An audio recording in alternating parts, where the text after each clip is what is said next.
సభ్యులందరికీ నమస్కారం. నిజానికి జాతీయ విద్యా విధానం గురించి, జాతీయ విద్యా విధానంలో ఇప్పుడు ప్రవేశపెట్టిన మార్పుల గురించి ఉపాధ్యాయులుగా రంగంలో ఉండి కష్టాలు అనుభవిస్తున్న మీకన్నా ఎక్కువ నాకు తెలుసని నేను అనుకోవట్లేదు. మీరు చాలా ప్రాక్టికల్గా అందులో ఉన్న బాగోగులు, లోటుబాట్లను అనుభవిస్తున్నారు కొన్ని సంవత్సరాల నుంచి.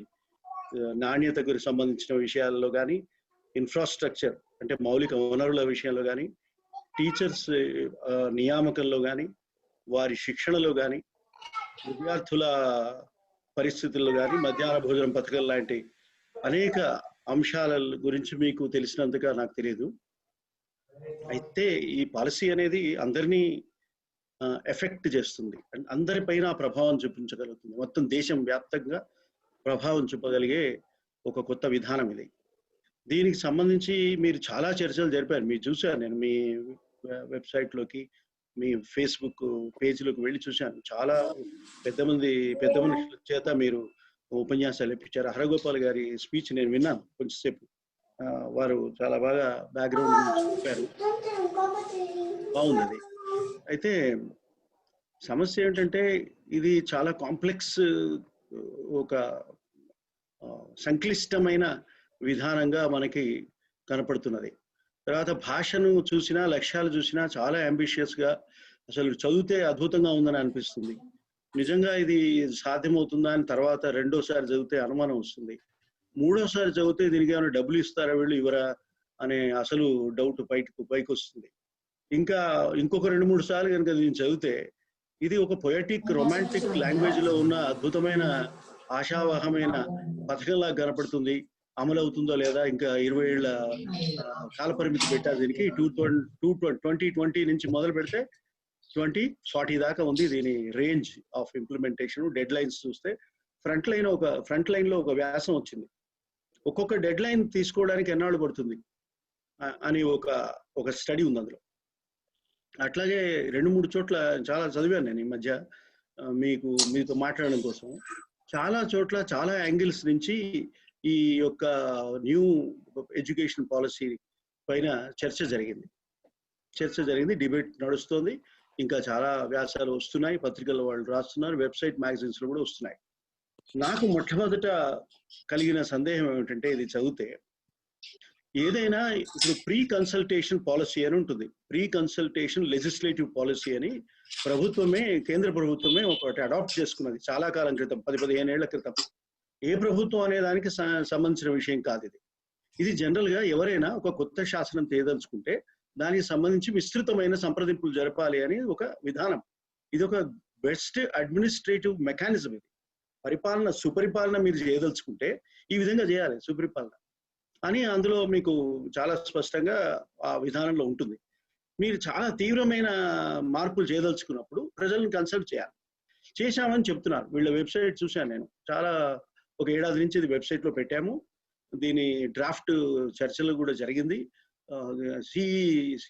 అదేమిటంటే సెంట్రల్ ఎడ్యుకేషన్ ఇది బోర్డు కూడా, సెకండరీ ఎడ్యుకేషన్ బోర్డు కూడా దీని మీద విద్యామంత్రుల సమావేశం జరిపింది. అవన్నీ చెప్పారు. 2 లక్షల సలహాలు వచ్చాయని కూడా చెప్పారు. 2 లక్షల సలహాలు. ఈ సలహాలు ఏమిటి ఏమైనా తెలుసా అండి? ఎవరికైనా మీరు కనుక్కున్నారా అండి ఈ సలహాలు ఏమిటి? ఈ సలహాలు ఎన్ని స్వీకరించారు, ఎన్ని రిజెక్ట్ చేశారు అని ఏమన్నా ఎక్కడైనా స్టడీ ఉందా అని నేను వెతికానండి, నాకు ఎక్కడ దొరకలేదు. మరి ఈ టీచర్స్ ఫెడరేషన్ వాళ్ళు ఏమైనా రీసెర్చ్ చేస్తే మీకు ఏమైనా దొరికిందా మరి నాకు తెలియదు. నేననేది ఏంటంటే, ఒక ఆర్టీఐ కమిషనర్గా పనిచేసిన ఒక వ్యక్తిగా నేను చెప్పదలుచుకున్నది ఏంటంటే, మీరు 2 లక్షల సలహాలు మీకు వస్తే అవి ఏ సలహాలు? ఆ సలహాలు మీరు యాక్సెప్ట్ చేశారా, రిజెక్ట్ చేశారా? రిజెక్ట్ చేస్తే ఎందుకు చేశారు, యాక్సెప్ట్ చేస్తే ఎందుకు చేశారు చెప్పాలి కదండి. మీరు ఎవరు అడగకుండా చెప్పాలి కదండి ఇవన్నీ. ఇదే మీకు section 4 of right to information act లో ఏముంటుందంటే, సెక్షన్ 4(1)(b) అంటారు. మీరు దయచేసి నోట్ చేసుకుని దీని మీద అడగొచ్చు మీరు వాళ్ళని. నేషనల్ ఎడ్యుకేషన్ పాలసీ ఫ్రేమ్ చేసిన మంత్రిత్వ శాఖను కానీ మిగతా వాళ్ళని కానీ అడగొచ్చు. ఏమనంటే, మీకు 2 లక్షల సలహాలు వస్తాయి. ఆ సలహాలని ఎవరు పరిశీలించారు? దానికి ఏమైనా కమిటీ వేశారా? ఆ కమిటీ ఎన్ని సలహాలు తీసుకుంది, ఎన్ని సలహాలు తిరస్కరించింది? తీసుకున్న సలహాలు ఏమిటి, దానికి కారణాలు ఏమిటి అనేది చెప్పాలి కదండి. నేను ఒకసారి ఎయిర్పోర్ట్ లో వెళుతూ ఉంటే అక్కడికి రఘురామ రాజన్ గారు కనపడ్డారు, ఆర్బీఐ. నేను నన్ను పరిచయం చేసుకున్నాను. వాళ్ళకి చాలా పాపులర్ వ్యక్తులు వాళ్ళు. ఆర్బీఐ ముందు ఆర్టీఐ చాలా చిన్నది కదా. నేనే వెళ్ళి పరిచయం చేసుకున్నాను. అయ్యా ఇట్లా నేను ఫలానా అని చెప్తే ఆయన చూసి, నేను అడగలే, అప్పుడే డిమానిటైజేషన్ రోజులు అవి. ఆ డిమానిటైజేషన్ పెట్టి 20 రోజులైంది. అంత గగ్గోలుగా ఉంది దేశం. ఆయన ఎయిర్పోర్ట్ లో దొరికాడు. ఆర్బీఐ మాజీ గవర్నర్ ఆయన. ఆయన అడగాలి కదండి. నేను ఆయన అడగకుండా ఎట్లా ఉంటాం మనం? మనకి అంత ఉత్సాహం ఉంటుంది కదా. అయితే నేను అడగలేదు, ఎందుకంటే ప్రతి వాడు ఆయన ఇదే ప్రశ్న వేసి వేధిస్తుంటారు. ఆయన ఏమనుకుంటున్నాడో తెలియదు, ఆయన వ్యూ పాయింట్ ఏమిటో తెలియదు, ఆయన చెప్తాడో లేదో తెలియదు, మనకెందుకు అని అనుకుంటాడేమో అని భయం. అయినా సరే దాంట్లో ఒక డిబేట్ లో పెడదాం, ఎందుకంటే ఎయిర్పోర్ట్ లాంచ్ లో కూర్చున్నప్పుడు చాలా టైం ఉంటుంది మనకి. నేను చెప్పానంటే ఇన్ఫర్మేషన్ కమిషనర్ అండి అంటే, ఆయన నన్ను అడిగాడు. ఫస్ట్ ప్రశ్న ఆయన నన్ను అడిగింది ఏంటంటే, professor can you please tell me if you are going to introduce such a drastic change in the policy of currency and cash flow, is it not the responsibility of the government of India to tell each and every person about its aims, objectives and all that? Anadu. Where is the doubt? Where is the doubt? And ఖచ్చితంగా చెప్పాలి. ఎందుకు చెప్పాలంటే ప్రతి వాడు effect అవుతున్నాడు కనుక చెప్పాలి. అందులో మీకు right to information act section 41B లో ఏముంటుంది, 41C లో ఏముంటుందంటే, government has a responsibility to give every information about, every background about, or every reason about a decision which is going to affect the people.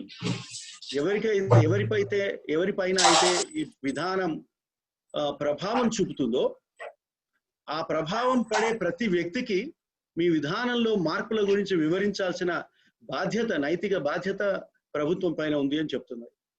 అంత స్పష్టంగా ఉందండి. అసలు ఆ రోజు ఆర్థిక మంత్రికే తెలియదు డిమానిటైజేషన్ గురించి. అరుణ్ జైట్లీ అప్పుడు ఆర్థిక మంత్రి, ఆయన కూడా మనతో పాటు టీవీలో చదువుకున్నాడు. ఓహో డిమానిటైజేషన్ వస్తుందా. గవర్నర్ గారికి తెలియదు, ఆర్బీఐ గవర్నర్ గారికి. ఆర్బీఐ వాళ్ళ board of directors, board of governors ఇచ్చిన రికమెండేషన్ వేరే ఉంది, వీళ్ళు చేసిన పని వేరే ఉంది. So when you don't take people in to confidence, when you don't reveal certain things to the people, అప్పుడు మనకి పాలసీ మీదనే కాస్త సందేహం వచ్చే అవకాశం ఉంటుంది. ఇప్పుడు మరి ఈ నేషనల్ ఎడ్యుకేషన్ పాలసీ ఇంత ప్రభావం, ప్రతి పిల్లవాడి మీద ప్రభావం చూపించేది, ప్రతి టీచర్ మీద ప్రభావం చూపించేది, ప్రతి వ్యక్తిని ప్రభావితం చేసేది, ఇంత కీలకమైన నిర్ణయం తీసుకున్నప్పుడు 2 లక్షల సలహాలు వస్తే, నేను ఒక చోట చదివింది ఏమిటంటే, ఒక్క సలహా కూడా టేక్ ఓవర్ చేయలేదు, డ్రాఫ్ట్ ఏది పెట్టారో అదే మళ్ళీ పాలసీగా వచ్చింది అని నేను విన్నా. అది అవునో కాదో నేను చదివే, నాకు టైం లేకుండా పోయింది. ఒకవేళ అదే అయితే ఈ ప్రాసెస్ యొక్క ప్రాశస్త్యం ఏమిటి, దీని అవసరం ఏమిటి, ఇంతకన్నా దారుణం ఏమైనా ఉంటుందా అని మనం అంతా ఆలోచించాల్సిన ప్రశ్న. సో ఇది మొట్టమొదటి కాన్స్టిట్యూషనల్ ఇష్యూ నేను మీకు ప్రజెంట్ చేశాను. మొట్టమొదటి కాన్స్టిట్యూషనల్ ఇష్యూ ఏమిటంటే, if you want my opinion, if you want to consider my opinion, I have a freedom of speech and expression. Article 19(1)A కింద నాకు పత్రికా స్వాతంత్రం, అభివ్యక్తి స్వాతంత్రం ఉన్నాయి. నా మీద నువ్వు రుద్దబోయే విధానం గురించి ముందే తెలుసుకుని నేను దాని మీద విమర్శించే అధికారం నాకుంది. ఈలోగానే నువ్వు అప్రూవ్ చేయడానికి వీలేదు. ఈలోగా నువ్వెవరు అప్రూవ్ చేయడానికి? నన్ను అడిగావా? నా మాట విన్నావా? నా కొన్ని స్టేక్ హోల్డర్స్ గురించి టీచర్స్ కాన్ఫరెన్స్ పెట్టారా? ఎడ్యుకేషన్ మినిస్టర్స్ కాన్ఫరెన్స్ పెడితే ఏం లాభం అండి? టీచర్స్ కాన్ఫరెన్స్ పెట్టారా మీరేమైనా? స్టూడెంట్స్ కాన్ఫరెన్స్ పెట్టారా? పేరెంట్స్ కాన్ఫరెన్స్ పెట్టారా? లేదా ఈ పాఠశాల యాజమాన్యాల కాన్ఫరెన్స్ పెట్టారా? ప్రైవేట్ పాఠశాల యజమానులతో మీటింగ్లు పెట్టారా? ప్రైవేట్ యూనివర్సిటీ మేనేజర్స్ తో మీటింగ్ పెట్టారా? ఎవరిని అడిగారు మీరు అనేది ప్రశ్న అండి. సవాల్, చాలా తీవ్రమైన సవాల్ ఇది. సో మొట్టమొదట ఈ పాలసీ ప్రతి పౌరుడి అభివ్యక్తి స్వాతంత్రానికి భిన్నంగా ఉంది, దానికి వ్యతిరేకంగా ఉంది, దానికి అవకాశం కల్పించని విధంగా ఉంది. ఇది మొట్టమొదటి రాజ్యాంగ ఉల్లంఘన నా ఉద్దేశంలో. ఇక రెండోదండి, పార్లమెంట్ లో ప్రవేశపెట్టారా మీరు? లేదు. ఇంత పెద్ద నివేదిక, ఇంత పెద్ద మార్పు పోనీ పార్లమెంటరీ స్టాండింగ్ కమిటీ కన్నా వెళ్ళిందా? లేదు. స్టాండింగ్ కమిటీ పరిశీలించకుండా అసలు ఏది రావడానికి వీల్లేదు కదా. జాయింట్ పార్లమెంటరీ సెలెక్ట్ కమిటీ ఉండాలి. అంటే రాజ్యసభ నుంచి, లోక్సభ నుంచి ఎంపికైన ప్రజాప్రతినిధులు కూర్చుని, ఆ ఎన్నికైన ప్రపోర్షనేట్ లో కూర్చుని రెగ్యులర్ గా మీటింగ్స్ జరిపి వివిధ స్టేక్ హోల్డర్స్ ని, అంటే ఈ రంగంలో ఉండే విభిన్నమైన వ్యక్తులను పిలిపించి వారితో మాట్లాడాలి కదండి, మాట్లాడారా? మాట్లాడలేదు. మరి పోనీ పార్లమెంట్ ఉన్నప్పుడైనా ప్రవేశపెట్టారా? అది లేదు. ఇప్పుడు ఇది ఎవరూ చర్చించకుండా, ఎవరిని అడగకుండా, అడిగితే చెప్పిన లక్షల సలహాలు పాటించకుండా కేబినెట్ ఆమోదించింది అని మీరు కోవిడ్ డేస్ లో, అది కూడా కోవిడ్-19 అనే ఒక భయంకరమైన మహమ్మారి దేశం అంతటా ప్రబలి, ప్రపంచం అంతటా ప్రబలి, ఎవరిని బయటికి రానియకుండా, ఎవడి ఉద్యోగం వాడిని చేసుకుని, టీచర్లు కూడా కంప్యూటర్ల ముందు కూర్చునే పరిస్థితి వస్తాయి. ఇక మీరు ఎవరితో ఎక్కడ డిస్కషన్ జరగడానికి ఎక్కడ ఆస్కారం ఉంది? పోనీ ఇటువంటి పరిస్థితి ఉందనే తోశారా? గొప్ప సంస్కరణ మేము చేస్తున్నాం అనే ప్రచారం చేసుకోవడానికి వీలుగా దీన్ని తోశారా అనేది ఒక అనుమానం వస్తుంది. అంటే పరిస్థితులు చర్చకు అనుగుణంగా లేనప్పుడు, పార్లమెంట్ సమావేశం అయ్యే పరిస్థితి లేనప్పుడు, సమావేశాలు జరపడం అసాధ్యమైనప్పుడు, ప్రజారోగ్యమే సంక్షోభంలో ఉన్నప్పుడు, అసలు మహమ్మారి దారిన పడి ఎవడన్నా బతుకుతాడా చస్తాడో తెలియని భయంకరమైన పరిస్థితిలో నీవు ఇటువంటి విద్యా మార్పులు ప్రతిపాదన తీసుకొచ్చి కేబినెట్ ఆమోదించింది అని అంటే, ఇది పార్లమెంటరీ ప్రజాస్వామ్య వ్యవస్థకి రాజ్యాంగ మౌలిక విలువలకి వ్యతిరేకమని ఇది రెండో అభ్యంతరం నాది. ఇది ఇక మూడోదండి, చాలా ప్రధానమైనది, రైట్ టు నో అని మన అందరికీ ఉందండి. రైట్ టు నో అనేది అంటే it is not a positive right listed under article 21. కానీ తెలుసుకుంటే తప్ప మనిషి సక్రమంగా బ్రతకలేడు గనక, బ్రతికే హక్కు మనిషికి ఉంది గనక, తెలుసుకునే హక్కు కూడా బ్రతికే హక్కులో భాగము అని ఎన్నెన్నో సుప్రీంకోర్టు జడ్జిమెంట్స్ ఉన్నాయి. అంటే ఏంటండి, మీ జీవన హక్కులో ప్రధానమైన కాంపోనెంట్ భాగము తెలుసుకునే హక్కు. తెలుసుకునే హక్కు అంటే రైట్ టు నో అండి, రైట్ టు ఇన్ఫర్మేషన్ కాదు. Right to know is different from right to information. Right to information ఏమో 19(1)A అనే మన పత్రికా స్వాతంత్రం, అభివ్యక్తి స్వాతంత్ర్యం యొక్క ఒక భాగము 19(1)A. వేరాస్ రైట్, గొప్ప హక్కు యొక్క భాగము right to know. Right to know ఉంటే తప్ప రైట్ టు థింక్ అనేది జరగదండి. లిబర్టీ ఆఫ్ థాట్ ఉందని మన ప్రియాంబుల్లో చదివాం, రాజ్యాంగ ప్రియాంబుల్లో. మనం ఆలోచించే స్వాతంత్రం మనకు ఉన్నమాట నిజమే, కానీ ఏమీ తెలియకుండా ఏం ఆలోచిస్తామండి? సో ఏదో తెలుసుకుంటేనే ఆలోచిస్తాము, ఆలోచిస్తేనే మాట్లాడతాము. అంటే మాట్లాడే స్వాతంత్రం నిజంగా నేను ఉపయోగించుకోవాలంటే నాకు తెలుసుకునే స్వాతంత్రాన్ని నేను ఉపయోగించుకోవాలి. తెలుసుకునే స్వాతంత్రం అంటే సమాచార హక్కు మాత్రమే కాదు, ఇది మొత్తం విజ్ఞానాన్ని తెలుసుకునే హక్కు. అంటే రైట్ టు ఎడ్యుకేషన్ కూడా ఈ రైట్ టు నోలోకి వస్తుంది. కనుకనే మీరు జాగ్రత్తగా గమనిస్తే 2004లో అనుకుంటా, 2002లోనూ ఈ రాజ్యాంగ సవరణ చేసి 21A ప్రవేశపెట్టారు కదండి. 21A అంటే ఏంటండి? రైట్ టు నో అనే, రైట్ టు లైఫ్ అనే 21వ అధికరణం కింద రైట్ టు నో అనే 21A పెట్టారు. అంటే ప్రభుత్వానికి కూడా తెలుసు, ప్రభుత్వానికి కూడా ఏం తెలుసండి, జీవించే హక్కులో తెలుసుకునే హక్కు ఒక భాగం, చదువుకునే హక్కు ఒక భాగం, విద్యా హక్కు ఒక భాగం అని తెలుసు. వాళ్ళకి ఆ మాత్రం తెలుసు. నేను ఇదివరకు అనుకునేవాడిని, ఈ ప్రధానమంత్రులు, కేంద్ర మంత్రులుగా, ఎంపీలుగా పనిచేస్తున్న వాళ్ళలో చాలా మందికి మనము రాజ్యాంగంలో ట్రైనింగ్ ఇవ్వాలి, భారత సంవిధానంలో ఇస్తే వాళ్ళు కొంచెం బాగా దాని గురించి తెలుసుకొని పరిపాలిస్తారు అని నాకు ఒక అనుమానం ఉండేది. కొన్నాళ్ళ క్రితం ఇట్లా డిమాండ్ చేస్తుండేవాడిని నేను ప్రస్తుతానికి. ఇప్పటికీ చేయదలుచుకున్నాను నేను. కాకపోతే నాకు ఇప్పుడు అనిపించేది ఏంటంటే, వీళ్ళందరికీ తెలుసు, చెప్పేవాళ్ళు కూడా ఉన్నారు. అటార్నీ జనరల్ ఎక్కడ ఉంటాడు, ఇక్కడ అడ్వకేట్ జనరల్ ఉంటారు, వాళ్ళు వెళ్ళి చెప్తాడు తప్పకుండా. లా సెక్రటరీ ఉంటాడు, ఆయన కూడా వివరిస్తాడు. కానీ వీళ్ళు అవేం వినరు, వాళ్ళు చెప్పేది వినరు, తమ చేయదలుచుకున్నదే చేస్తారు. అంటే ఇది తెలిసి చేసే వ్యవహారాలు ఇవన్నీ, తెలియక చేసేవి కాదు. ఇది మన సమస్య. కనుక రాజ్యాంగంలో ఉండే జీవించే హక్కుకు గొప్ప అనుబంధమైన విద్యా హక్కుకి మీరు ఏ విధమైన రూపకల్పన చేస్తున్నారు అనేది ఒక చర్చలోకి రాకుండానే మీరు తీసుకొచ్చి ఇది ఎప్పుడు అమలు చేస్తారో తెలియదు, ఎన్నాళ్ళకు అమలు చేస్తారో తెలియదు, ఇది ఏ విధంగా అమలు చేస్తారో తెలియదు. కనుక తెలుసుకునే హక్కు, విద్యా హక్కులో కూడా ఇందులో చాలా లోపాలు ఉన్నాయి. ఆ లోపాలను బట్టి విద్యా హక్కు కూడా ఇది భంగకరము అని నా అభిప్రాయం. ఇక ఇంకా తర్వాత పాయింట్ 4వ 5వ అనుకుంటా, 5వ పాయింట్ ఏంటంటే, విద్య అనేది స్టేట్ సబ్జెక్ట్లో ఉంది మొదట, తర్వాత కాంకరెంట్ సబ్జెక్ట్లోకి తీసుకొచ్చారు.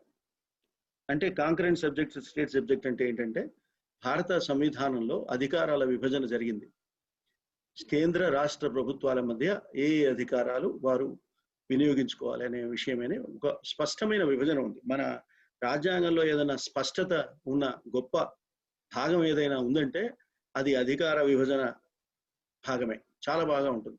ఇదిగో మీ అధికారాలు ఇవి, మీ అధికారాలు ఇవి చాలా స్పష్టంగా విభజన ఉంటుంది. దాన్ని సెపరేషన్ ఆఫ్ పవర్స్ అంటారు. Strict separation of powers, distribution of powers అంటారు.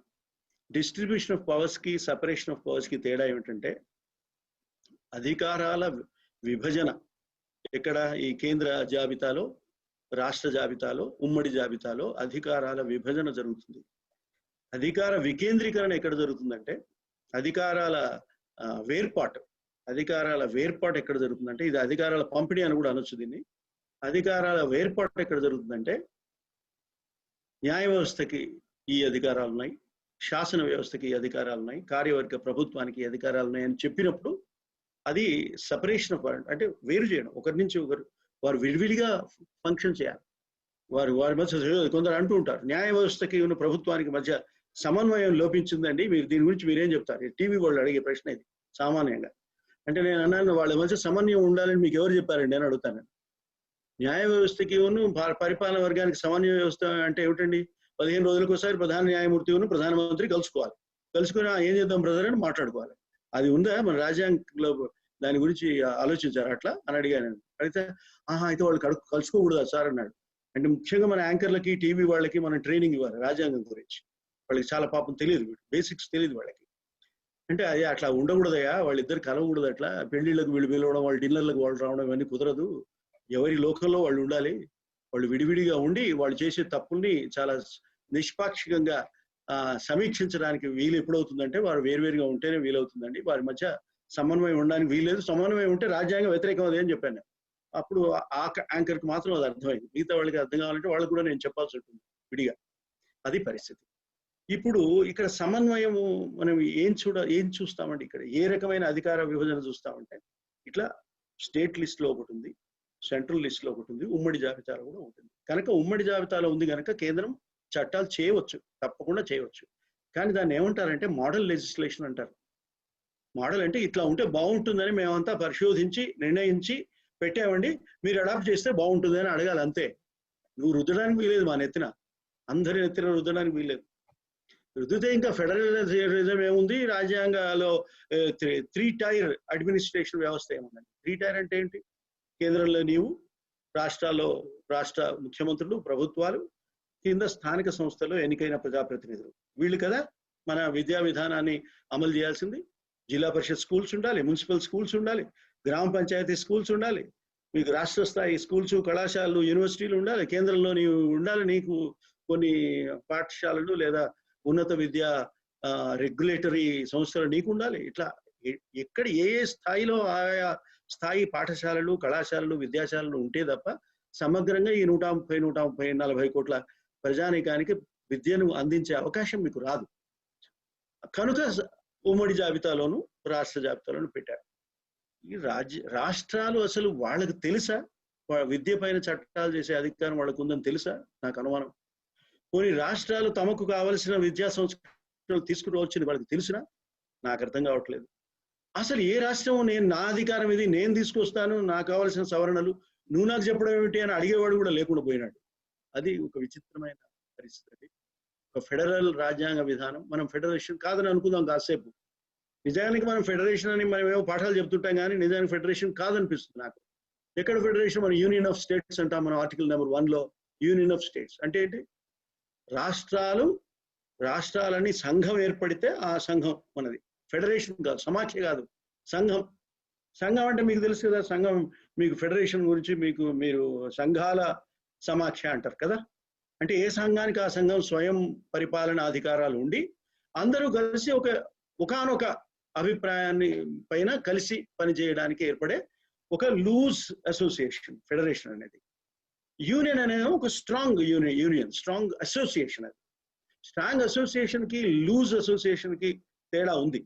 మనము అసలు లూజ్ అసోసియేషన్ గా ఉండాల్సిన పరిస్థితి మనది. కానీ మన చరిత్ర వల్ల బోలెడు 560 రాజ్యాలు కనుక అవన్నీ కలిపి ఒక రాష్ట్రంలో ఉండడం సాధ్యం కాదు కనుక ఒక ఫెడరేషన్ దానికి చేస్తే ఇన్ని రకాల యూనిట్స్ ఉంటాయనే భయంతో అప్పట్లో మనకు స్వాతంత్రం రాగానే మనల్ని యూనియన్ గా చేస్తేనే బాగుంటుంది అని అప్పుడంతా పెద్దలు అనుకుని యూనియన్ గా మార్చారు.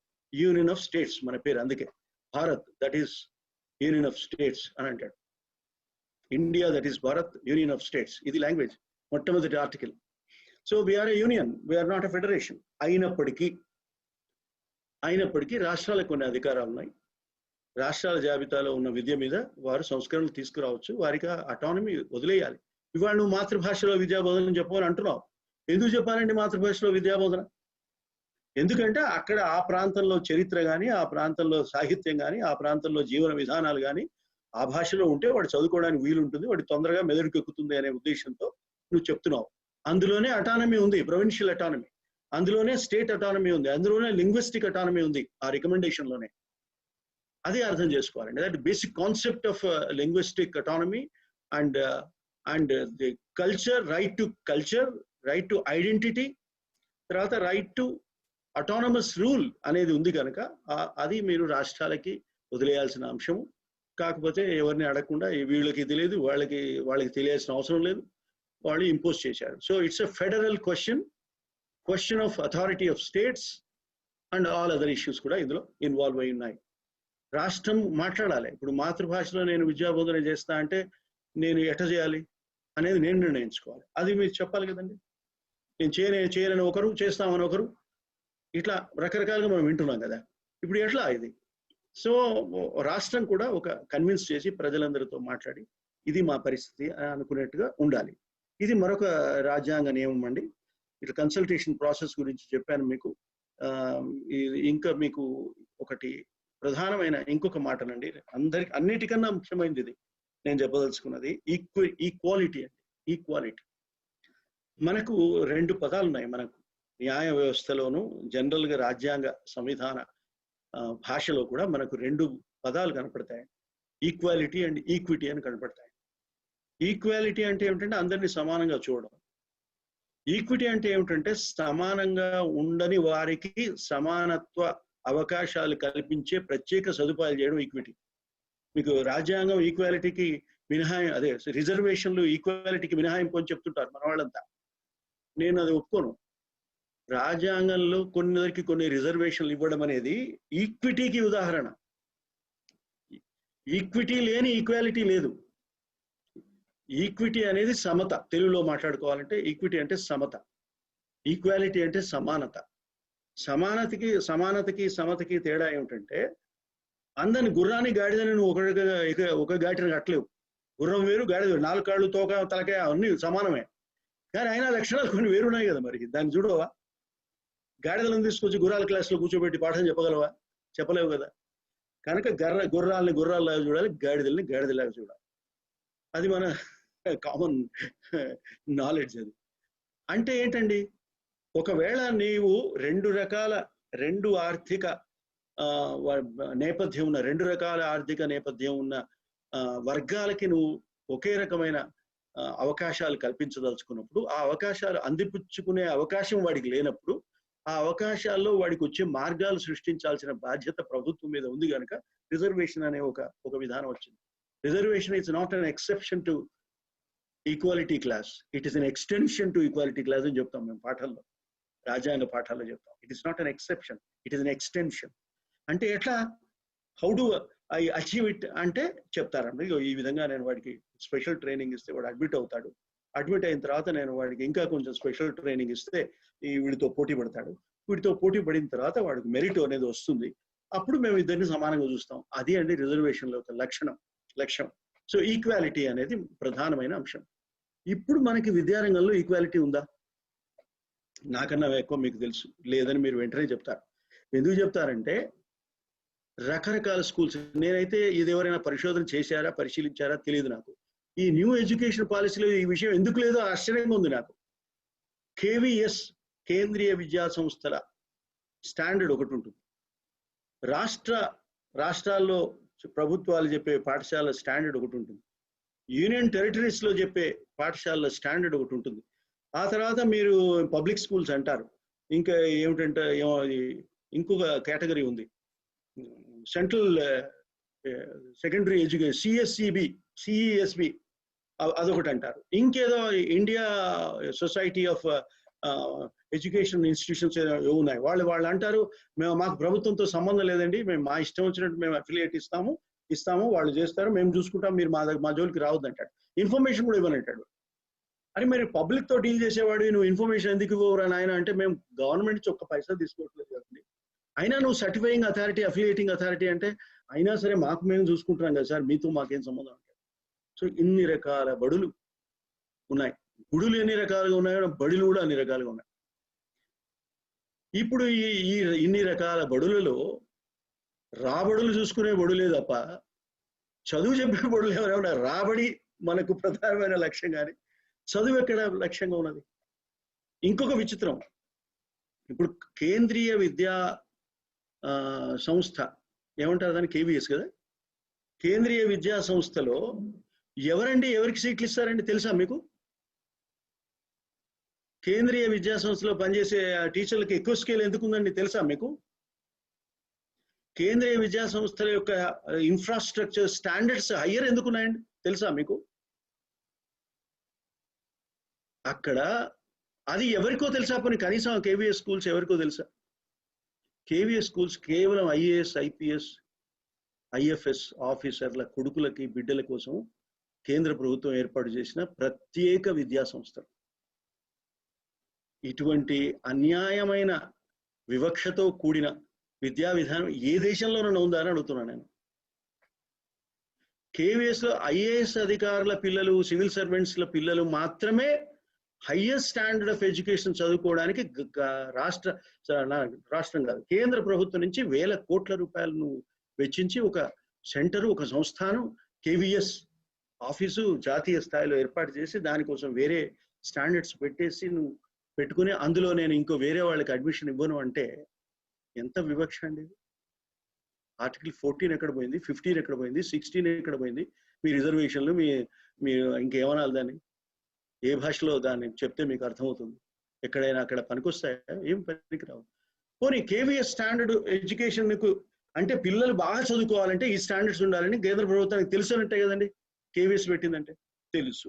మరి కేవీఎస్ స్టాండర్డ్ నీకు భిన్నంగా వేరే స్టాండర్డ్ ఎడ్యుకేషన్ నువ్వు ఎందుకు ప్రమోట్ చేస్తున్నావు? వేరే ప్రైవేట్ ఇన్స్టిట్యూషన్స్ ఆ స్టాండర్డ్ కాకుండా వేరే స్టాండర్డ్ చెప్తుంటే నువ్వు ఎందుకు ఊరుకుంటున్నావు? Why are you not prescribing KVS standard education for all schools in this country? This is my question. ఇది ఎవరు అడగరు, ఎవరికి తెలియదు. నాకు ఆర్టీఐ క్వశ్చన్స్ వస్తుంటే ఏమిటి కేవీఎస్ అంటే, లేదండి ఎంపీ గారు రికమెండ్ చేస్తే 2 సీట్లు ఇస్తాడట.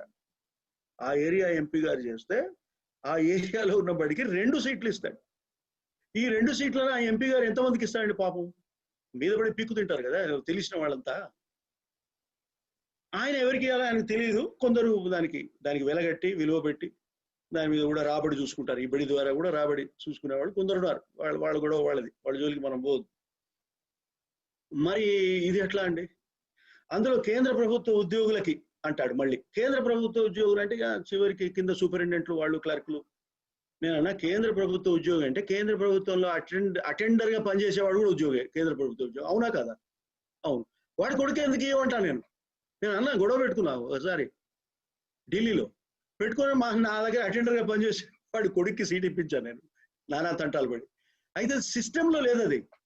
నేనేదో ఎవరికి అడిగితే పెద్ద మనిషి ఆయన నా మీద అభిమానంతో ఈయనేదో గొడవ చేస్తాడో అని కొంచెం భయం కూడా ఉండొచ్చు, ఆ భయంతో ఆయన చేసినాడు. కానీ ఒక సిస్టంలో లేదే అది. ఏమండి మామూలు టీచరు కొడుక్కి కేవీఎస్ లో ఎందుకు ఇవ్వకూడదండి సీటు? ఇదండి తేడా. ఈక్వాలిటీ లేదు అనడానికి నేను KVS versus other government schools చెప్తానండి, అది చాలు. సో కేవీఎస్ లో ఒక స్టాండర్డ్, మామూలు పబ్లిక్ స్కూల్లో మరొక స్టాండర్డ్, మీ సెంట్రల్ పబ్లిక్ స్కూల్లో ఇంకొక స్టాండర్డ్. అదేమిటో నాకని ఎక్కువ మీకే తెలుసు ఇన్ని స్టాండర్డ్స్. ఈసారి మీరు ఇది పరిశోధన చేయండి, ఎన్ని రకాల స్కూల్స్ ఉన్నాయి ఈ దేశంలో, ఎన్ని అసమానతలు ఉన్నాయనేది మీరు దయచేసి ఒక టీంని కాన్స్టిట్యూట్ చేసి వారి ద్వారా అధ్యయనం చేయించండి. నేనేమంటానంటే, నువ్వు ఆర్టీఈ చట్టం తీసుకొచ్చావు కదా 2009లో. ఏమిటా చట్టం? Right to education. ఎందుకు తీసుకొచ్చావు? 6 సంవత్సరాల నుంచి 14 సంవత్సరాల వరకు పిల్లలకి చదువుకోవడం, బడికి వెళ్ళలేని పిల్లలకి ఉన్నత స్థాయిలో అంటే అందరితో సమానమైన స్థాయిలో వారికి చదువు చెప్పడానికి నేను స్కూల్స్ పెడతాను, టీచర్స్ నియమిస్తాను. ఒకవేళ స్కూల్స్ టీచర్స్ లేకపోతే అక్కడ ఉండే ఒక ప్రైవేట్ స్కూల్లోనైనా వాడికి 25% సీట్లు ఇచ్చి చదువు ఇచ్చి ఆ చదువుకు అయ్యే ఖర్చు నేను భరిస్తానని చెప్పావు కదా నువ్వు. అంటే ఏమిటి? ప్రైవేటు పాఠశాలల్లో పనిచేసే చదువుకునే పేద వర్గాల ప్రజల ఫీజు కూడా నువ్వు కట్టడానికి సిద్ధంగా ఉన్నావు, కానీ కేవీఎస్ స్టాండర్డ్స్ అంతటా నేను పెడతాను అనడానికి సిద్ధంగా లేవా? ఎక్కడి అన్యాయం అండి ఇది? పోనీ నేను మొత్తం మీ న్యూ ఎడ్యుకేషన్ పాలసీ చూశాను. నేను కేవీఎస్ స్టాండర్డ్ ఆఫ్ ఎడ్యుకేషన్ అందరికీ ఇస్తాను ఇక్కడ అన్నాడు, పొరపాటున అన్నాడేమో అని చూశాను. ఎక్కడ అనలేదు. This is my highlight of objections. My objections to national education policy. కేంద్రీయ విద్యా విధానంలో ఏ విధమైన ప్రమాణాలు ఉండాలని మీరు కేంద్ర ప్రభుత్వం కోరుకుంటూ ఇన్నాళ్ళు దాన్ని ఆ ఉన్నత ప్రమాణాలతో నడిపిందో, ఆ ఉన్నత ప్రమాణాలు అన్ని మున్సిపల్ బడిలో కూడా అదే ప్రమాణం ఉండాలి. లేదా మిగతా పాఠశాలలన్నీ నువ్వు రద్దు చేసి ప్రతి చోట కేంద్రీయ విద్యా సంస్థల పాఠశాలలే పెట్టాలి. పెట్టి అందులో ఐఏఎస్ ఐపీఎస్ కేంద్ర ప్రభుత్వ ఉద్యోగులకే కాకుండా అందరికీ అందులోనే చదువు చెప్పాలి. ఇప్పుడు మీరంతా ఈ మధ్య ఒక కొత్త నినాదం చేస్తున్నారు. ఈ మధ్య ఒక చట్టం కూడా చేశాట మహానుభావుడు, ఉత్తర భారతదేశంలోని ఒక ముఖ్యమంత్రి, పేరు గుర్తు రావట్లేదు. ఏమిటట అంటే ప్రభుత్వ ఉద్యోగుల పిల్లలందరూ ప్రభుత్వ పాఠశాలలోనే చదవాలండి. మనంతా అరే చాలా మంచి విధానం, అది చచ్చినప్పుడు ప్రభుత్వ పాఠశాలలు బాగుపడతాయని మీరు అనుకుంటున్నారు. నా అబ్జెక్షన్ ఏమిటంటే, నువ్వెవరి నాకు చెప్పడానికి నేను ఏ స్కూల్లో చదువుకోవాలి? ఇప్పటికే ఆ ప్రభుత్వ ఉద్యోగాన్ని నువ్వు నాశనం చేసావు. వాడి నీ దగ్గర ఉద్యోగం చేస్తూ వాడు బానిస అయిపోయాడు, వాడు ఫినిష్ అయిపోయినాడు. వాడికి హక్కు లేవు, పడలేవు. ఇప్పుడు అవుట్ సోర్స్ అన్నా ఇంకేదో అన్నా వాడి బతుకంతా ఏదో అయిపోయింది. వాడి కొడుకులు కూడా నీ దగ్గర చదువుకోవాలి, చెడిపోవాలా? వాడి కొడుకు కూతురు కూడా నీ దగ్గరే, నీ ప్రభుత్వ స్టాండర్డ్ లేని బడిలో, టీచర్ రాని బడిలో, టీచర్కి శిక్షణ లేని బడిలో, టీచర్లను డబ్బులు తీసుకొని బదిలీ చేసే బడిలో నా కొడుకు నేను ఎందుకు చదివించాలండి? Simply because I'm your employee? What is this kind of imposition? అని నా యాంగిల్, ఇది నా విమర్శ angle. And it is not correct. ఎవడైనా కోర్టుకు పోతే ఇది 100% కొట్టేస్తారు ఈ ఉత్తర్వుని, ఈ చట్టాన్ని. అది కరెక్ట్ కూడా కాదు. నువ్వు కేవీఎస్ స్టాండర్డ్ చదువు అన్ని చోట్ల పెట్టు, నువ్వు నాకు శాసనమే అక్కర్లేదు, నేనే వెళ్ళి నా కొడుకుని చేర్చేస్తాను. నాకు చట్టాలతో పనే లేదు. సో నేను చెప్పేది ఏంటంటే, ఏ కొత్త విద్యా విధానం అయినా సరే, నువ్వు ప్రీ స్కూల్ ప్రిపరేషన్ అయినా సరే, మిడిల్ స్కూల్ దాని ఏదో ఇప్పుడు 4+4+ అది మీకే తెలుసు, దాని గురించి బాగా 4+4+, 3+4+ అన్నారు కదా, అవన్నిట్లో నువ్వు కేవీఎస్ స్టాండర్డ్స్ పెట్టు. అన్నిట్లో కేవీఎస్ టీచర్స్ కి హై స్టాండర్డ్ ట్రైనింగ్ పెట్టేసాయి, హయ్యర్ స్కేల్స్ ఇచ్చేసాయి, ఇన్ఫ్రాస్ట్రక్చర్ క్రియేట్ చేయి, పాఠం చెప్పు. నాకు అభ్యంతరం. అది నిజమైన కొత్త విద్యా విధానం. మీరు 4+ అంటారా, 4+ అంటారా, మీ ఇష్టం. 3+, 2+4 అనుకోండి. అవి ఏం లేదు, నామెన్క్లేచర్ మార్పండి. హెచ్ఆర్డి మినిస్టర్ విద్యాశాఖ అయినట్టు, విద్యాశాఖ హెచ్ఆర్డి మినిస్టర్ అయినట్టు. మీకేమిటండి తేడా? ఆడే ఉంటాడు అతను, పోఖ్రియాల్ ఆయన పేరు ఉంటాడు, రమేష్ పోఖ్రియాల్ ఉంటాడు. లేకపోతే ఇరానీ, అంతకుముందు ఉండే కదండి ఇరానీ, ఆమె ఉంటారు. వాళ్ళే ఉంటారు, వాళ్ళే అదే డిపార్ట్మెంటు, అదే సెక్రటరీలు ఉంటారు, క్లర్క్ కూడా వాళ్ళే ఉంటారు, ఏం మారరు.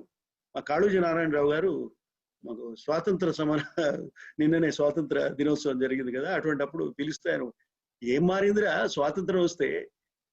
జెండా మారింది, దండా కూడా మారలేదు తెలుసా నీకు అన్నాడు. అంటే ఆ కర్ర కూడా మారలేదు. అట్లా విద్యా సంస్థను విద్యాశాఖను తీసుకొచ్చి హెచ్ఆర్డి చేస్తే, హెచ్ఆర్డి తీసుకొచ్చి విద్యాశాఖ చేస్తే ఏం మార్పు వస్తుందండి మీకు?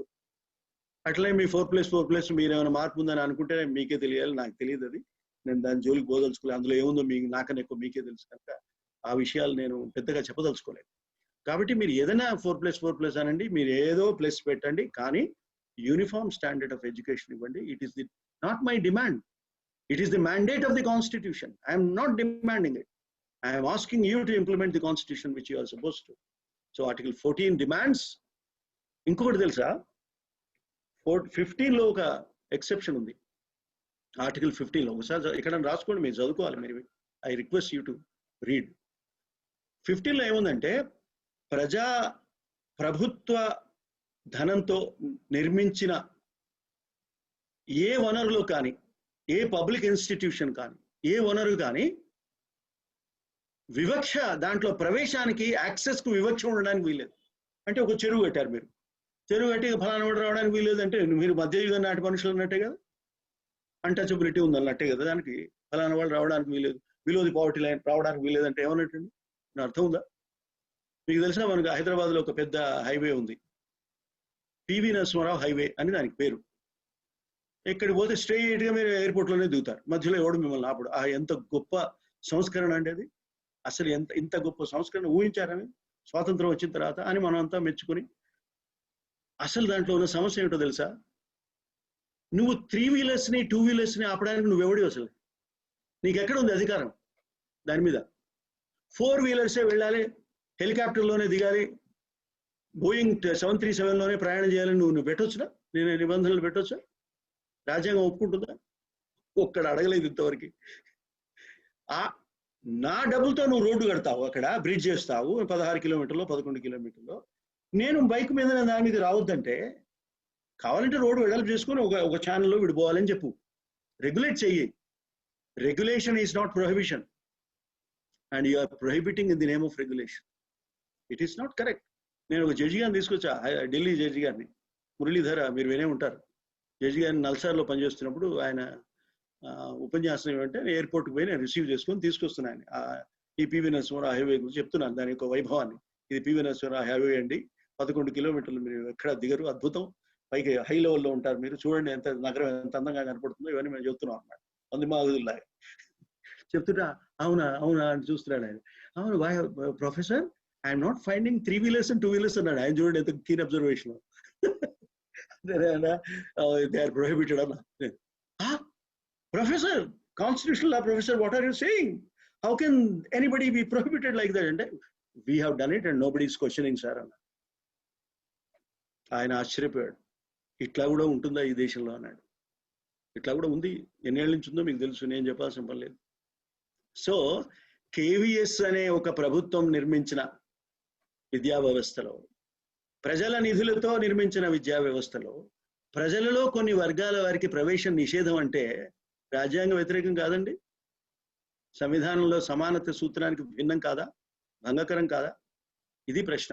సో ఈ ఈక్వాలిటీని, ఈక్విటీని, క్వాలిటీతో కూడిన ఈక్వాలిటీని ఇవ్వలేకపోతే ఈ విద్యా విధానం యొక్క గొప్పతనం ఏముంటుందండి?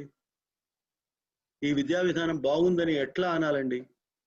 ఈ విద్యాదానం 2040 నాటికి మీరు అమలు చేస్తే ఈ దేశం అంతా అందరూ చదువుకుంటూ హాయిగా చదువుకుంటూ ఉంటారని నేను ఎలా నమ్మాలి అని నా ప్రశ్న. అసలు అందులో చదివితే మీరు 2040 నాడు ఆహా ఈ భారతదేశం ఎట్లా ఉంటుందంటే 100% highly educated, multi talented, multi disciplined approach, తర్వాత వాడికి ఏమిటి దాన్ని ఏమన్నారు మీరు, ఎఫెక్టివ్లీ థింకింగ్ ఏదో అన్నారు, కొన్ని విశేషణాలు వాడారు. అటువంటి స్టూడెంట్, అద్భుతమైన చైతన్యం ఉన్న విద్యార్థి బయటకు వస్తాడు. టీచరు అద్భుతంగా చెప్తూ ఉంటాడు. మార్కులు వేయడంలో కానీ, పరీక్షలు నిర్వహించడంలో కానీ ఓహోహో ఏమి మార్కులు, అద్భుతమైన మార్కులు వస్తాయా అండి? సమానంగా అందరికీ చదువు చెప్పలేని మీరు ఇది చేయగలుగుతారా అనేది నాకున్న ప్రధానమైన ప్రశ్న అండి. సో అది కూడా మీరు చూడాలని, పరిశీలించాలని నేను కోరుతున్నాను. ఇక లాంగ్వేజ్ ఫార్ములా బ్రీఫ్ గా దేని గురించి, ఎందుకంటే ఇది కూడా కాన్స్టిట్యూషనల్ ఇష్యూ కనుక మాట్లాడుతున్నాను. మీకు ఒక ఆర్టికల్ 350 అని ఒకటి ఉందండి. అందులో ఏముంది తెలుసా, మీరు మీ బాధలను చెప్పుకునే విజ్ఞప్తి పత్రాన్ని 22 భాషల్లో ఏ భాషల్లో అయినా ఇవ్వచ్చు అని ఉందండి. ఎంత బాగుంది కదా ఆర్టికల్. మనకి ఎవరు చెప్పరు ఇది, మనం అప్పుడప్పుడు ఏదో ఇటువంటి సందర్భం రాకపోతే మనం కూడా చదవం. ఎంత బాగుందండి ఈ ఆర్టికల్. కానీ ఇందులో పెద్ద లోపం ఏంటంటే ఏ భాషలో అయినా ఇవ్వచ్చు అన్నాడు కానీ దాన్ని వెంటనే కన్సిడర్ చేయాలని రాయలేదు. అంటే పాపం వాళ్ళు అది కూడా రాయడం ఎందుకు, ఇవ్వచ్చు అంటే కన్సిడర్ చేస్తారు కదా అని పాపం రాజ్యాంగ నిర్మాతలు ఆ విధంగా ఆశాభావంతో ఉన్నారు. ఇప్పుడు మనకంతా ఎంత ఆశాభావంతో ఉన్నామండి న్యూ ఎడ్యుకేషన్ పాలసీ చూసి. We are all waiting for 2040. 2040 వస్తే ఈ దేశం మొత్తం అందరూ చదువుకున్న వాళ్ళు అయిపోయి ఓటర్లు కూడా చాలా ఆలోచించి ఓట్లు వేసేంత చైతన్యం వస్తుందని కదా మనం అంతా సంతోషిస్తున్నాం దీనికి కదా. అది వాళ్ళు కూడా పాపం ఎట్లే ఆశాభావంతో వాళ్ళు 350 రాశారు. ఒక్కడన్నా తెలుగులో ఆర్టీఐ వేస్తే జవాబు ఇస్తాడు తెలుగులో. మా ఆర్టీఐలో, ఆంధ్రప్రదేశ్లో ఆర్టీఐలో చేసే వాళ్ళకి తెలుగు వచ్చు, రాదని నేను అనను, కానీ వాళ్ళు తెలుగులో జవాబిస్తున్నారా అనేది ప్రశ్న. తీర్పుల వల్ల తెలుగులో ఇస్తారా? కనీసం సాక్ష్యాలు తెలుగులో నమోదు చేసుకునే వాళ్ళు ఉన్నారా ఈ దేశంలో? మీరు తెలుగు మాతృభాషలో విద్యాబోధన అని మీరంతా ఒప్పుకుంటారని నాకు తెలుసు. మీరంతా అదే మాట్లాడతారు. నేను కూడా మాతృభాష ప్రేమికుడిని. నేను తెలుగులో కవిత్వం అంటే నాకు ఇష్టం, తెలుగు భాష అంటే ఇష్టం. కానీ నేను ఒక మాట అడుగుతాను, ఇవాళ పాస్పోర్ట్ ఏ భాషలో అప్లికేషన్ పెట్టుకోవాలండి? పాస్పోర్ట్ వదిలేయండి, ఏదో బాగా విదేశాలకు పోయేవాడు. రేషన్ కార్డుకి ఎందులో పెట్టాలి చెప్పండి సార్ నాకు దయచేసి. పోనీ రేషన్ కార్డు కూడా వదిలేయండి. టెలిఫోన్ సిమ్ కార్డు, ఆ రిలయన్స్, జియోనో ఏదో ఇంకో ఏదో ఎయిర్టెల్లో ఏ భాషలో పెట్టుకోవాలండి? ఇంగ్లీష్లో పెట్టుకోవాలి. ఇంగ్లీషు తెలుగులో చదువుకున్నవాడు ఇంగ్లీష్లో అప్లికేషన్ పెట్టుకోగలుగుతాడా? పెట్టుకోలేడు. కనుక జగన్మోహన్ రెడ్డి పాలసీకి పాపులారిటీ ఉంది. కంచె ఐలయ్య డిమాండ్ కూడా అదే. నేను అది పూర్తిగా సమర్థించటంలే, కానీ నేను మీకు చెప్తున్నా, భాషలో ఉండే ప్రాబ్లం చెప్తున్నా మీకు. తెలుగు భాషని కన్నడ వాళ్ళు కన్నడ అభివృద్ధి చేసుకున్నట్టుగా, తమిళ వాళ్ళు తమిళ భాషను అభివృద్ధి చేసుకున్నట్టుగా, మలయాళం వాళ్ళు చేస్తున్నట్టుగా తెలుగు వాళ్ళు చేసుకోవట్లేదు. తెలుగు భాషని మనం వదిలేసినాం. ఇప్పుడు తెలుగులో మీకు విద్యాబోధన చెప్తే వాడు నేర్చుకోవడానికి సిద్ధంగా లేడు. వాళ్ళు అడుగుతున్నారు చాలా మంది ప్రశ్నలు ఏంటంటే, మీ పిల్లలు మీరు ఏం చదివిస్తున్నారని అడుగుతున్నాడు. నిజంగా జవాబు లేదు దానికి. మన తరం తర్వాత ఇప్పుడు వేణుగోపాల్ గారు, నేను, రమణ గారు, మనం ఏదో తెలుగులో ఇప్పుడు ఉపన్యాసం, నెక్స్ట్ మీరు తెలుగు సార్ ఇంగ్లీష్లో మాట్లాడతారా అని అడుగుతారు. Next generation federation, teachers federation. అప్పుడు మనం ఇంకేం చెప్తామండి? 7 అంటే ఎంత అని అడుగుతాడు వాడు. 7 అంటే ఏమిటి సార్ ఇంగ్లీష్లో చెప్పండి అండి. 7 అంటే 7 రా అని చెప్పాలి మనం. ఆ పరిస్థితి వస్తుంది మనకి. సో ఇది ఆలోచించాల్సిన విషయం. అయినా నేనేమంటానంటే, లాంగ్వేజ్ అనేది స్టేట్ డెసిషన్కి వదిలేయాలి, నువ్వు డిసైడ్ చేయడానికి లేదు.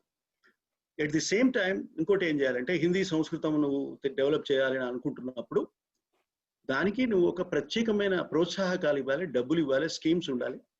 ఇస్తే yes your 3 language formula, 2 language formula అన్ని ఒకటే. నేను కమిషన్లో ఉన్నప్పుడు, సెంట్రల్ ఇన్ఫర్మేషన్ కమిషన్లో ఉన్నప్పుడు, ఏదో విషయంలో హిందీ వస్తే హిందీలో మాట్లాడమంటే హిందీలో మాట్లాడాను నేను. మాట్లాడితే మా చీఫ్ కమిషనర్ ఆశ్చర్యపోయాడు. నువ్వు ఎట్లా వచ్చు హిందీ, నువ్వు తెలుగు వాడివి కదా, నీకు హిందీ రాదు కదా అంటే, నేర్చుకున్నామండి, నేర్చుకున్నాం కనుక వచ్చు. అంటే మీరు అక్షరాలు రాస్తారంటే రాసి చూపించారు. ఆయన పేరు, నా పేరు ఇంగ్లీష్లో, హిందీలో రాసి. మీరు రాయడం కూడా రాస్తారా? హిందీలో నోట్స్ తీసుకున్నాను, అది కూడా చూపించాను. మరి చాలా బాగుందండి ఇది అన్నాడు. అంటే నేను అడుగుతా మిమ్మల్ని, ఇప్పుడు మీరు ఇన్ని ప్రశ్నలు వేశారు కదా నన్ను, మీరు నార్త్ ఇండియాలో ఉంటారు కదా, గొప్ప ఆఫీసర్ కదా మీరు, సౌత్ ఇండియాలో ఒక్క భాష నేర్చుకుంటే మీ ముళ్ళేమైందండి అని అడిగాను. పోనీ తెలుగు కాబట్టి తమిళ్ నేర్చుకో, తమిళ్ కాబట్టి కన్నడ నేర్చుకో, మలయాళం నేర్చుకో, ఏం ఒక భాష. నేషనల్ ఇంటెగ్రిటీ నేను హిందీ నేర్చుకుంటే వస్తుంది కానీ నువ్వు తెలుగు నేర్చుకుంటే రాదా అని అడిగానండి. అది షాక్ అయిపోయాడు. ఇటువంటి ప్రశ్న ఎవడు వేయలేదు అన్నాడు. అంటే నేను అన్నాను, నార్త్ ఇండియన్స్ అందరూ సౌత్ ఇండియన్ లాంగ్వేజ్ ఒకటి నేర్చుకోవాలి అని మేము రుద్దుతాం మీ నెత్తిన. నువ్వు నా మీద హిందీ రుద్దులంటే నేను నీ మీద రుద్దుతాను అని అంటే నువ్వేం జవాబిస్తావు అని అడిగా.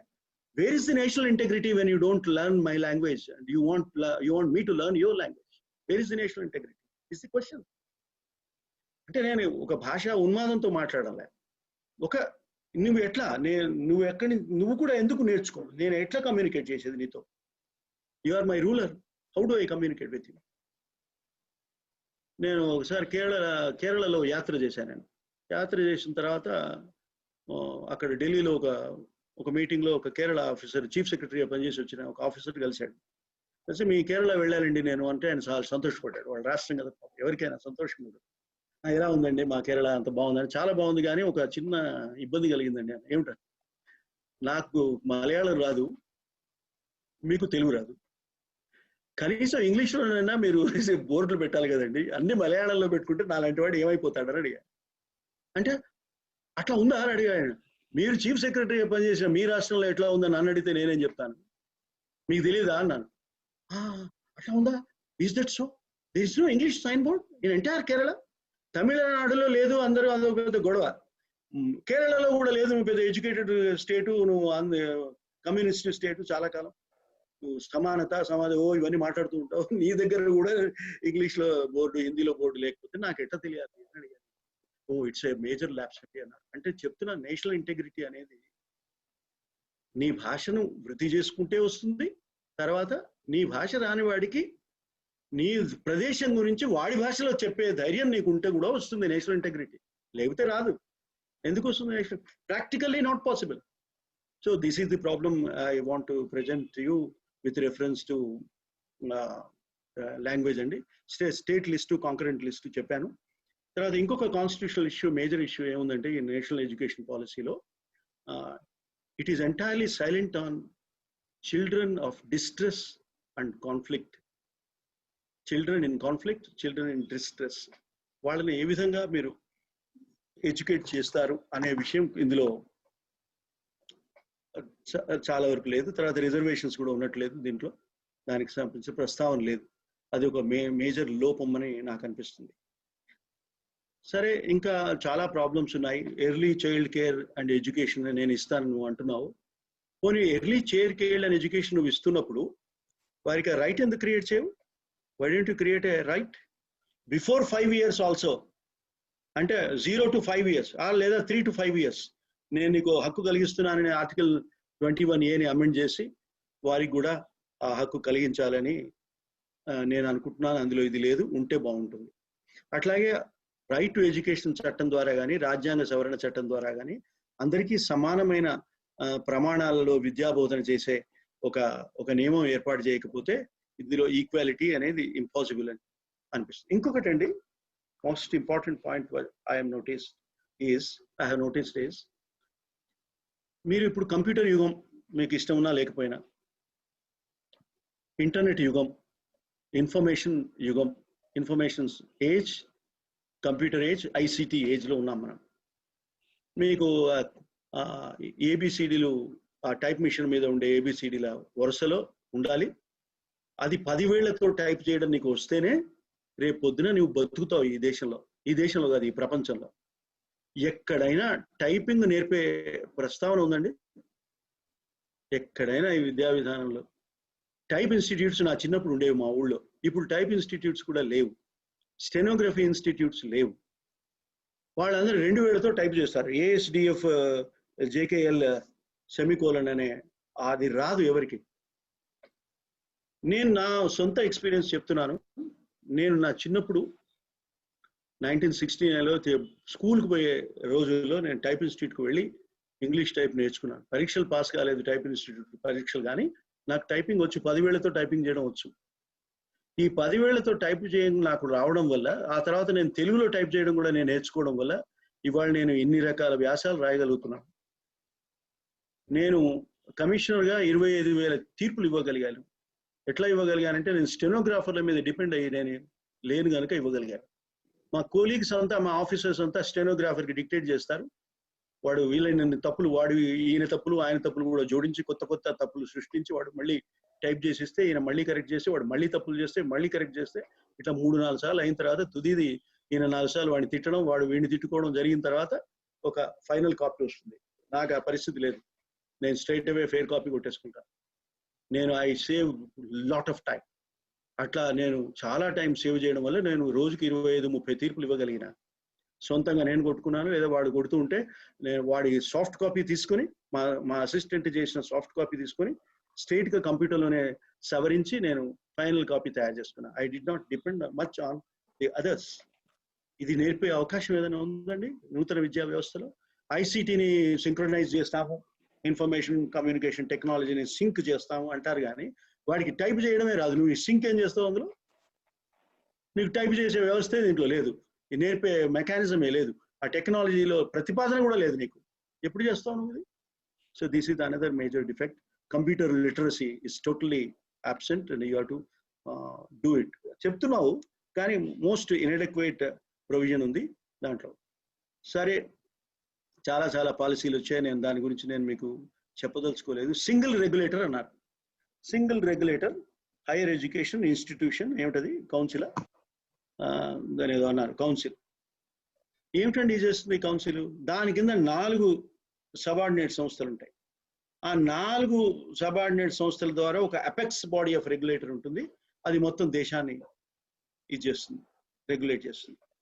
ఈ మధ్య మీరు కేంద్ర ప్రభుత్వం జారీ చేసిన, నేను ఎన్ని నిమిషాలు మాట్లాడాలండి? 50 minutes మాట్లాడి మీకు వదిలేనా క్వశ్చన్ ఆన్సర్కి? కంటిన్యూ చేయండి సార్. కంటిన్యూ చేయమంటారా? అంటారు కానీ మరి మీరు వినేవాళ్ళు వినే ఓపిక లేదు మరి మనకు తెలియదు. ఉన్నది సార్, ఉన్నది సార్. అయితే ఈ రెగ్యులేటరీ మెకానిజం గురించి మాట్లాడుతున్నానండి. ఇంతమంది రెగ్యులేటరీస్ ఉంటే, ఈ రెగ్యులేటరీస్ అందరిపైన ఒక అపెక్స్ రెగ్యులేటరీ ఉంటే, ఈ 140 కోట్ల మంది ప్రజలకి రకరకాల విద్యాబోధనలు చేసేంత సామర్థ్యాన్ని ఆ రెగ్యులేటరీని నడిపే సామర్థ్యం వీళ్ళకు ఉంటుందా అనేది నా డౌట్. ఒక ఎఫిషియన్సీ అంటే ఎఫిషియన్సీ ఫ్యాక్టర్, ఎఫికసీ ఫ్యాక్టర్ తీసుకుంటే ఐ డౌట్ దీస్ థింగ్స్ అండి. సరే, ఇది కూడా పక్కన పెట్టండి. ఇప్పుడు కేంద్ర ప్రభుత్వము ఈ మధ్య కాలంలో 5-6 చట్టాలు చేసింది, ఇంక్లూడింగ్ సవరణ, మన దేనికి, మన ఆర్టీఏ చట్టానికి సవరణ.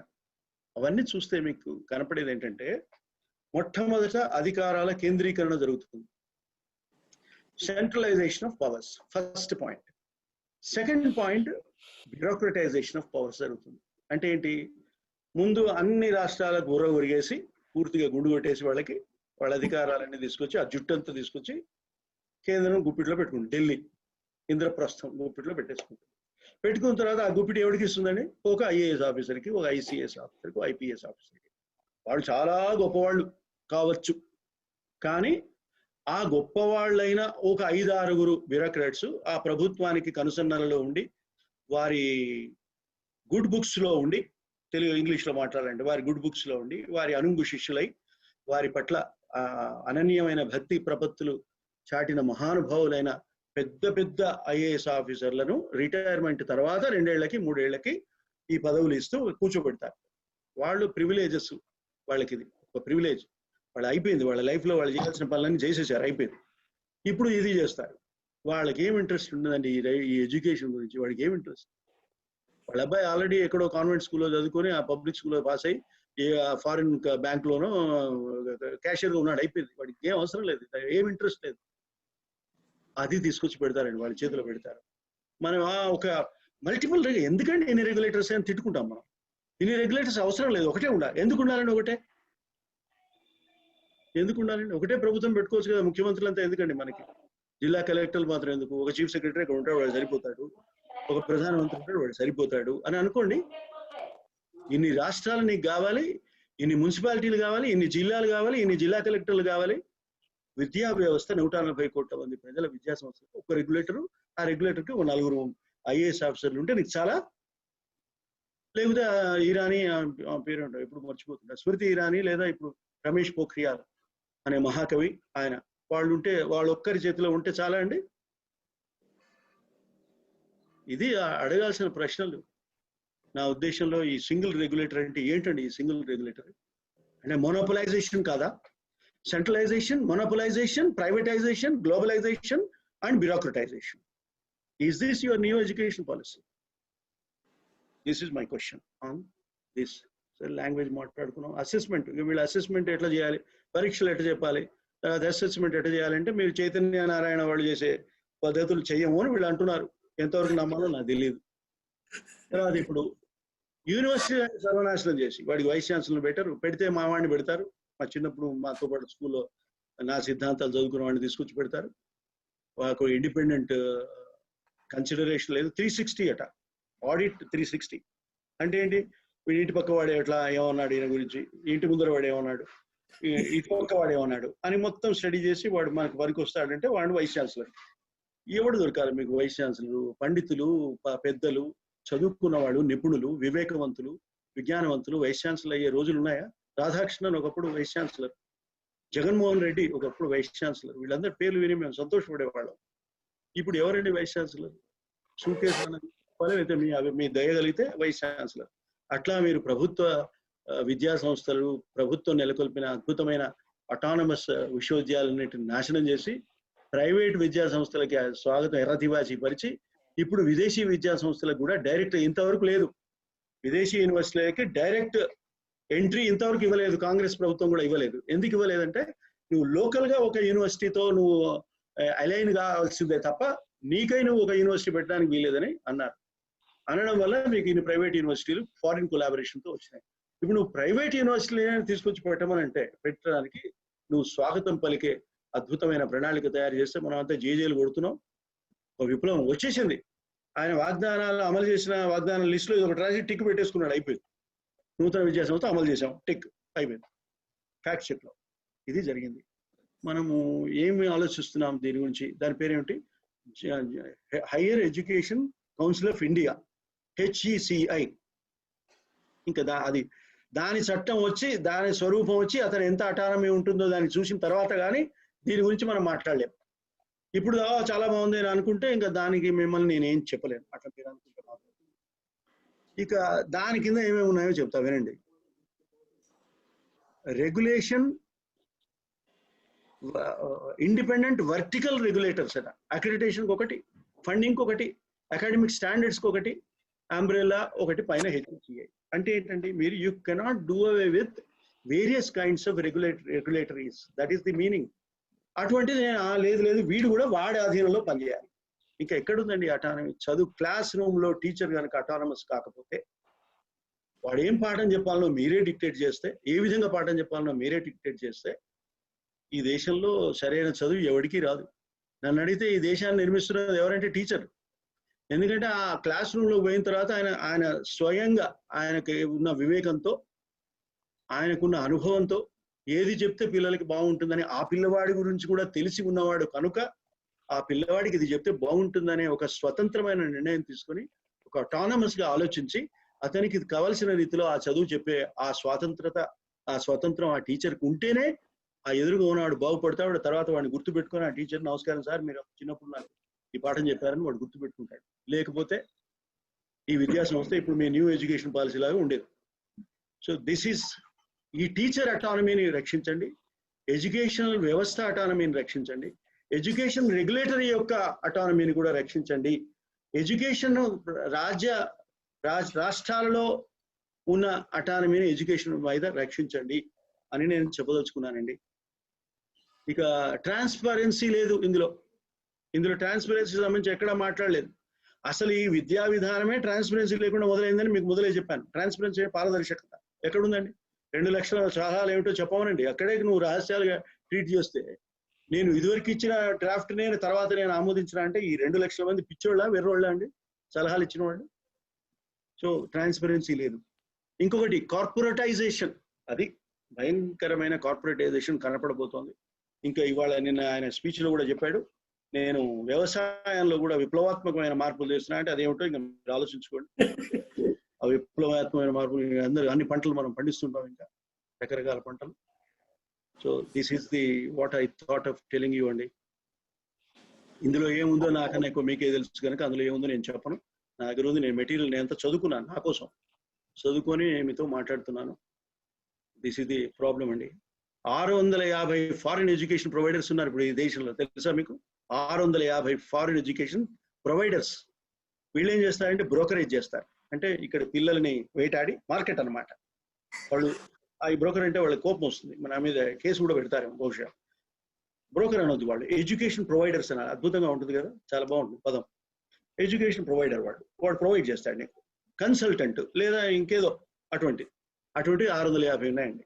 ఇక ఇప్పుడు మీరు ఈ దుకాణాన్ని ఓపెన్ చేసి ఫ్లడ్ గేట్స్ తెరిచారనుకోండి, పోలవరం గేట్లు తెరిచి వస్తాయి, గషింగ్ వాటర్ వచ్చేస్తుంది, మీకు గ్లోబలైజేషన్ జరిగిపోతుంది. తర్వాత 4 year మల్టీ డిసిప్లినరీ బ్యాచిలర్స్. ఇది ఒకటి నాకు అర్థం కాని అంశాలు 2 ఉన్నాయండి. ప్రొఫెసర్గా ఉన్నప్పటికీ నాకు 2 విషయాలు అర్థం కాలేదు ఈ విద్యా వ్యవస్థలో. ఏమిటంటే ఇది ట్రాన్స్ఫార్మేటివ్ గ్రేడింగ్ సిస్టమ్. ఇది మరి పరిశోధించి ఎవరైనా డాక్టరేట్ చేస్తే వాళ్ళ దగ్గర నేర్చుకోవాలి. మల్టీ డిసిప్లినరీ బ్యాచులర్, ఈ 2 కాన్సెప్ట్స్ నిజానికి నేను మల్టీ డిసిప్లినరీ, ఇంతకుముందు మీరు చెప్పినాడు నన్ను పరిచయం చేస్తూ, అటు లా చదువుకున్నాడు, ఇటు జర్నలిజం కూడా చేశాడు. నిజంగా 2 చదువుకున్నా. ఇది నా ఇంటర్ డిసిప్లినరీ కాదు, ఇది నాది. నేను 2 డిసిప్లిన్స్ చదువుకున్నా. దీన్ని ఇంటర్ డిసిప్లినరీ అని ఎట్లా అంటారో నాకు తెలియదు. నేను 2 డిసిప్లిన్లు చదువుకున్నా కనుక నేను ఒకవేళ నేను మాట్లాడే మాటల్లో మీకు ఏదైనా సమంజసత్వం కనపడుతున్నదంటే దానికి కారణం ఈ 2 డిసిప్లిన్ నేను చదువుకుని ఉండడమే, అంతే. ఇంకేం లేదు దానికి, వేరే నాకు ఇంకేం ప్రతిభ ఏం లేదు నాకు. సో మల్టీ డిసిప్లిన్ అంటే ఏంటి? ఇందులో సగం అందులో సగం చెప్తావా? ఏమిటిది? ఈ బ్రహ్మ పదార్థం లాగా ఉంది నాకు ఇది కనపడ్డది. కైవల్యం చేరుకోవచ్చు కానీ ఈ మల్టీ డిసిప్లిన్ అర్థమయ్యేట్లు నాకు కనపడలేదు. నాకు వైకుంఠ ప్రాప్తి త్వరగా జరుగుతుంది, కానీ ఇది ఆగదు. సరే, ఇంకా నేను ఇంకేం చెప్పాలి అండి మీకు. అకాడమిక్ బ్యాంక్ ఆఫ్ క్రెడిట్ అట, ఇదండి, ఇదే ఇంతకుముందు అకాడమిక్ బ్యాంక్ ఆఫ్ క్రెడిట్ అంటే ఆ చదువు చదివినప్పుడు నాకు ఒక క్రెడిట్ ఇస్తాడు, ఈ చదివినప్పుడు ఒక క్రెడిట్, అవన్నీ నేను బ్యాంక్ లో పెట్టుకుంటుంటాను. ఆ తర్వాత నాకు ఆ క్రెడిట్స్ నాకు ఇస్తాడు. ఈ బ్యాంక్ ఎప్పుడు దివాలా తీస్తుందో నాకు తెలియదు. ఇది విజనరీ డాక్యుమెంట్, ఇది మోస్ట్లీ సెంట్రలైజ్డ్. ఇంకా ఏం చెప్పాలండి, ఇక డెడ్ లైన్స్ అండి, అద్భుతంగా ఉన్నాయి డెడ్ లైన్స్. డెడ్ లైన్ అంటే ఇంగ్లీష్ లో మీరు ఫలానా తేదీ కల్లా ఈ పని చేయాలి అని దాన్ని డెడ్ లైన్ అంటారండి ఇంగ్లీష్ లో. మనం తెలుగులో ఏమంటే బాగుంటుంది, చావు గీత అని అంటే చాలా భయంకరంగా ఉంటుంది. అయితే ఇటువంటి చావు గీతలు చాలా ఉన్నాయి ఇందులో. 2022 వరకు అది చేస్తాను, 2023 వరకు ఇది చేస్తాను, 2024 వరకు ఇంకేదో చేస్తాను, 2023 వరకు నువ్వు ఉండవు, 2040లో నేను ఉండను, ఇట్లా ఉన్నాయండి దాంట్లో. అవన్నీ వారు చేస్తే అద్భుతం, చేయాలని కోరుకుంటున్నాను. ఆశావాహ స్థితిలో ఉండాలి, కానీ మనిషి అనేవాడు ఆశాజీవి కనుక ఇందులో ఉన్న మంచి పదార్థాలని అమలు కావాలని, చెడు పదార్థాలని అమలు కాకుండా పోవాలని నేను కోరుకుంటున్నానండి. ఈ శుభాకాంక్షలతో ఇప్పుడు నేను నా ఉపన్యాసం ముగిస్తున్నా. గంట సేపు చెప్పాను, ఇంకా ఇంతకన్నా క్లాస్ తీసుకుంటే విద్యార్థులంతా వెళ్ళిపోతారు కనుక ఇక్కడితో ముగిస్తున్నాను. నమస్కారం, థ్యాంక్ యూ.